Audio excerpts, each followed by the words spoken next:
Welcome to Focus. आज Focus का ये एपिसोड करते वक्त दिल बहुत भारी है।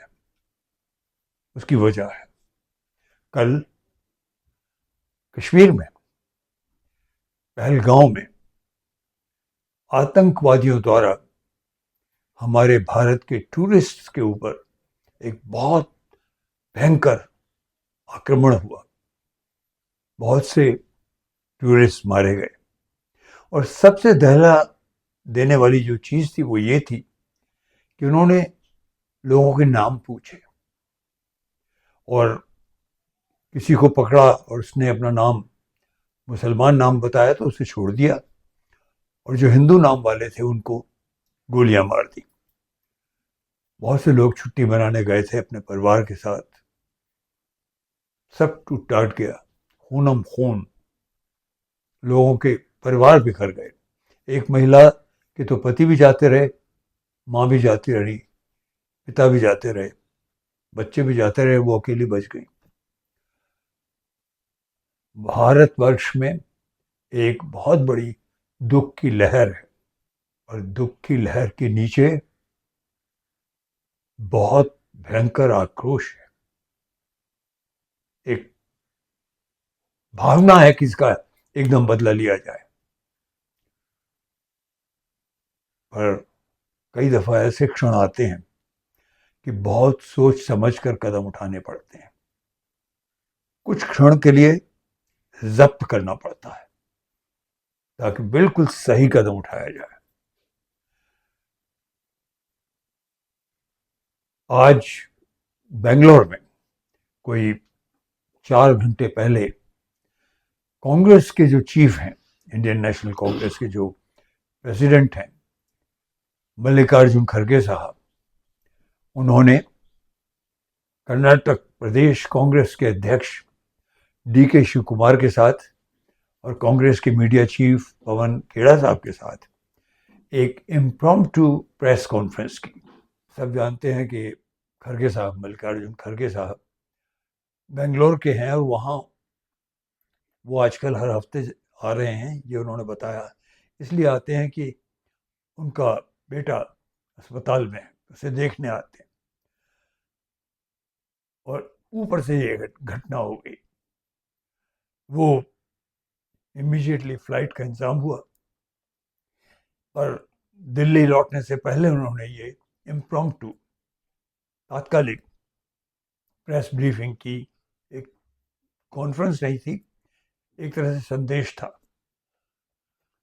मुझे ये कहते हुए बहुत खुशी हो रही है कि खड़गे साहब ने बहुत ही मैच्योरिटी के साथ, बहुत जिम्मेदारी के साथ, बड़े नपे तुले तौर पर, बहुत अच्छे शब्दों के साथ सद्भावना तो प्रकट की ही। उन्होंने बताया कि ये क्षण ऐसा है जिसमें हम अलग नहीं हैं, हम एक एक भारतवासी एक हैं, हम किसी विभिन्न पार्टी का सोचे भी नहीं, हम अब पार्टी वाले नहीं हैं, इस वक्त हम भारत के नागरिक हैं। जिसकी अक्षुण्णता पर एक तरह से अटैक हुआ है। उन्होंने बताया कि उन्होंने भारत के गृह मंत्री अमित शाह साहब से भी बात की। प्रधानमंत्री साहब से तो नहीं हो सकी क्योंकि वो विदेश में थे, अब लौट रहे हैं। तो मल्लिकार्जुन खड़गे साहब ने एकदम लौटना तय किया, जैसा मैंने बताया। पर उससे पहले ये इम्प्रॉम्प्टू प्रेस कॉन्फ्रेंस इसलिए ज़रूरी थी कि न कि सिर्फ जो एलओपी हैं, लीडर ऑफ ऑपोजिशन, वो कांग्रेस के हैं, राहुल गांधी, बल्कि कांग्रेस अपोजिशन की सबसे बड़ी पार्टी है इंडिया ब्लॉक की। तो जिम्मेदारी हो जाती है, ऑलमोस्ट सेम रिस्पॉन्सिबिलिटी जो कि यूनियन गवर्नमेंट की है, कि हमारे नागरिकों को एक ढाढ़स बंधाया जाए, एक विश्वास बताया जाए और ये याद दिलाया जाए कि हम सब एक हैं, अलग अलग नहीं हैं। ये वक्त ज़रा भी सरकार को क्रिटिसाइज करने का नहीं है और उन्होंने बिल्कुल मैच्योर तरीके से इसे हैंडल किया। कोई टिप्पणी दूसरी तरह की नहीं की, कोई उंगली नहीं उठाई। आई फेल्ट वेरी प्राउड क्योंकि जो आक्रमणकारी है, सबको अंदाज है कहाँ से हो रहा है, वो बहुत शातिर है। 2 दिन पहले पाकिस्तान के जो चीफ ऑफ आर्मी है उनकी तरफ से बहुत प्रोवोकेटिव स्टेटमेंट दिया गया, बिल्कुल अच्छा नहीं था, भड़काने वाली बात थी। I am happy Congress party ने उसका भी मैच्योरिटी से जवाब दिया। ये जो आज की एपिसोड मैं कर रहा हूँ, मेरी इच्छा हुई कि एक कुछ ज़ाती चीज़ भी इसमें दिखलाऊं जो मैंने खुद की थी। वो क्या थी? मैं कोई 30 साल पहले एक सीरियल बनाता था, डिटेक्टिव टाइप का सीरियल था जिसका नाम था रिपोर्टर। 30 साल पहले का ये रिपोर्टर, ये धारावाहिक बहुत ही प्रचलित था। ये नंबर 1 था, दूरदर्शन पर आता था। हमने ढूंढ के निकाला एक एपिसोड उसका।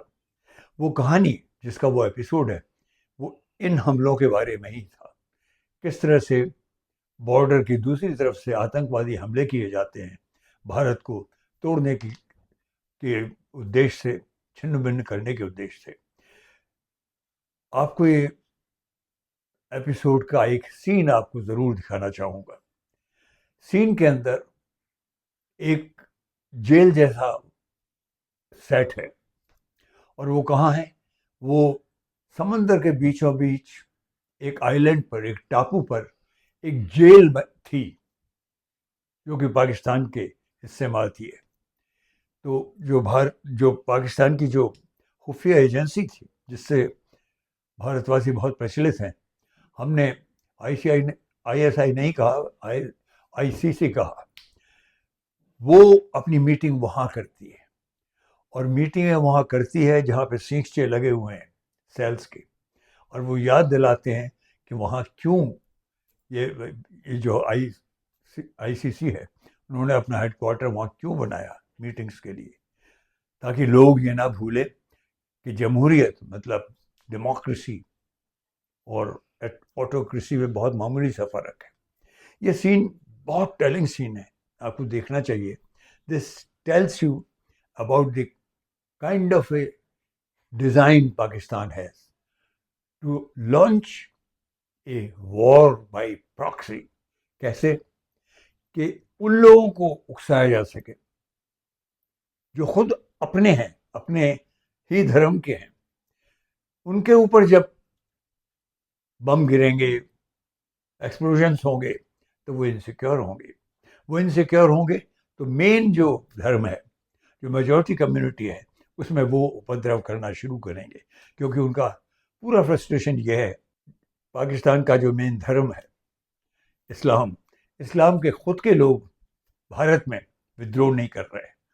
तो ये वॉर बाय प्रॉक्सी है, उन्हें बिल्कुल असुरक्षित किया जा सके ताकि वो एक्ट करें, ताकि वो ऐसी घटनाएं बार बार करने लगे और भारत टूटना शुरू हो जाए, छिन्न भिन्न हो जाए।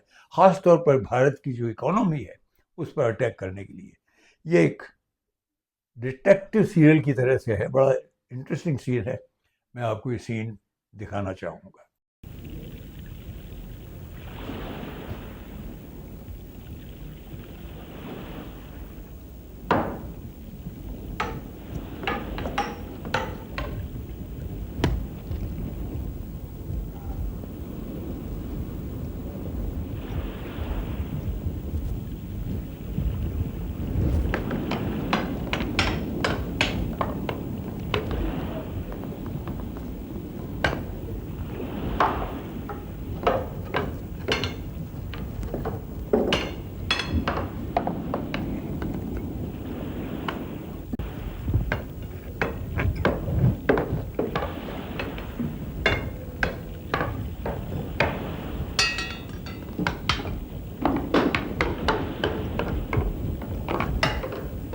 बैठ जाओ अख्तर।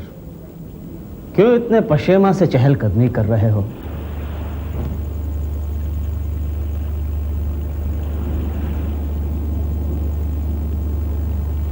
कैदियों की इन कोठरियों और सलाखों को देखकर मैं सोच रहा था कि कितने अक्लमंद थे अंग्रेज, जिन्होंने उन सियासी दुश्मनों को गिरफ्त में रखने के लिए,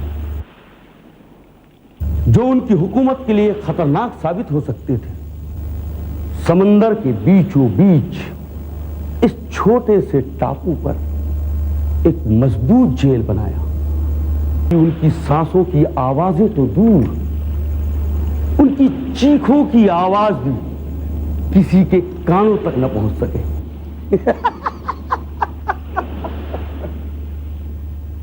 साथ ही मैं ये सोच रहा था कि मरहूम कुतुबुद्दीन खान खाना साहब ने एआईसी की नींव रखते वक्त इस पुरानी जेल को पोशीदा गुफ्तगू के लिए चुनकर एक अक्लमंदी का काम किया था, ताकि सलाखों से ढकी इन कोठरियों को देखकर एआईसी का हर मेंबर ये याद रख सके कि आजादी और कैद की खौफनाक जिंदगी कितनी नजदीक नजदीक हो सकती है। और यही बात हमें इन बेवकूफ पड़ोसियों को समझानी है, जरा जम के समझानी है कि जिस जमहूरियत की वो दुहाई देते फिरते हैं, वो कितनी आसानी से उनसे छीनी जा सकती है। ब्रावो ब्रावो जनरल अख्तर, क्या बात कही है आपने। But all the same we must not underestimate the enemy. क्यों डॉक्टर सदाकत? एग्जैक्टली, क्योंकि दुश्मन बहुत ताकतवर है, उसके पास बहुत सा असलाह है, इसलिए हमें अपनी 3 pronged स्ट्रेटेजी पर कायम रहना है। अख्तर, दुश्मन के साथ हमें कन्वेंशनल वॉर की जहमत उठाने की जरूरत नहीं, क्योंकि उससे हमें बहुत ज्यादा नुकसान हो सकता है, और ऐसा पहले हुआ भी है। Besides it's very expensive. Yes, very very expensive, खास तौर से हमारे जैसे मुल्क के लिए जिसके मीन्स लिमिटेड है। Therefore we must continue with the other form of war.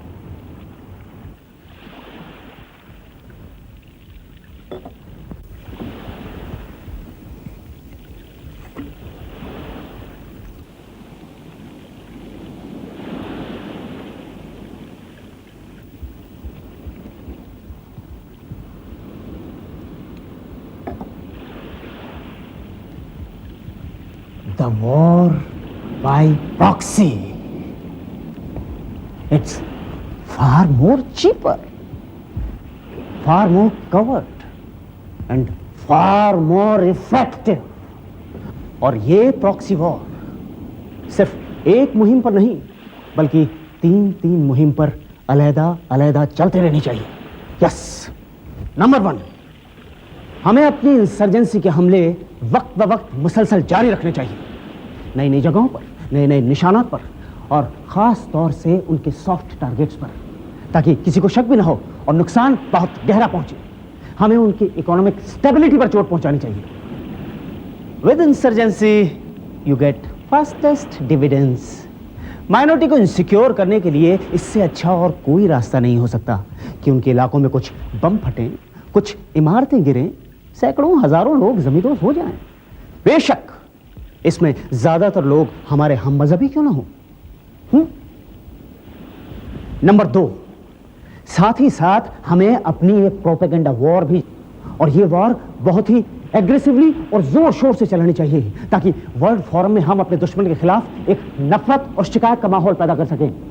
इससे हमें इनडायरेक्टली बहुत से फायदे होंगे।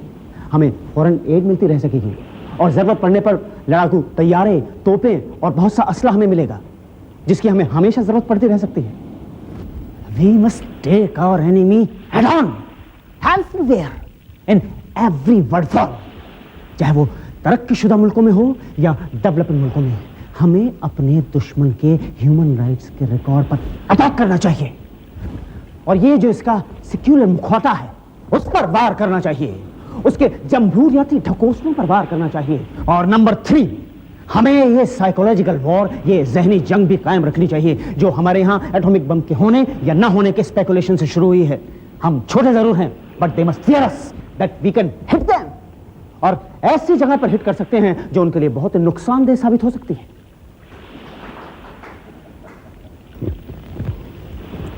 डॉक्टर सदाकत, आपने अपनी बात बहुत ही खूबी और बहुत ही बारीकी से रखी है।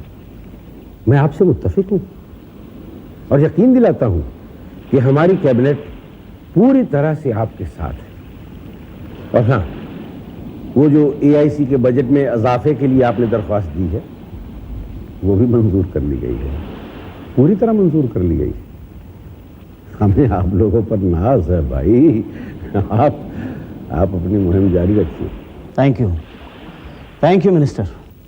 वैसे डॉक्टर सदाकत, ये जो नेक्स्ट धावा आप लोग प्लान कर रहे हैं, उसकी तैयारी बिल्कुल ठीक तो हो रही है ना? Yes Salman sahab, everything is fine except कि आईबी वालों ने हमारे 2 एजेंट्स को पकड़ लिया है, but it's a momentary setback. हमारे लोग जल्दी ही उनको सील बंद कर देंगे। You know, we have removed our main agent in time. वो दुबई पहुंच गया है और बहुत ही सेफ जगह पर है। सारी प्लानिंग और फाइनलाइजेशन ऑफ साइट्स, जहाँ जहाँ भी एक्सप्लोजिव रखे जाएंगे वगैरह वगैरह, सब उसी के हाथ में है। So we don't have to worry at all. Operation Thunder Storm is going ahead as planned. इंशाअल्लाह। तो फिर अब हम आप लोगों से इजाजत चाहेंगे। अपनी खबर हमें देते रहिएगा। चले, आइए।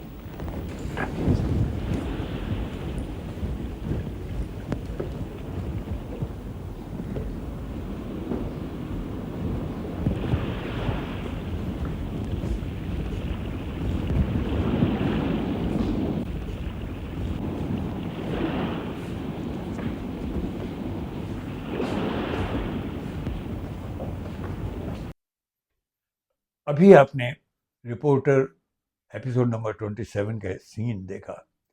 इसमें जो महीन बातें, चालाकी भरी बातें जो आईएसआई की इक्विवेलेंट संस्था है उसकी मीटिंग में बताई गई हैं, war by proxy designed to attack Bharat India, मैं उम्मीद करता हूँ ये हम सब की, हमारे नागरिकों की, हमारे हमवतनों की आंखें खोलेगा कि कितना करीब रहते हैं हम लोग खतरे के, और हम सचेत रहें और भारत की एकता के प्रति बिल्कुल प्रतिबद्ध रहें।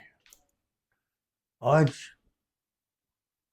इस एपिसोड में, फोकस के इस एपिसोड में, इस बात पर फोकस डालना ज़रूरी था कि वॉर बाय प्रॉक्सी की प्रक्रिया जारी है।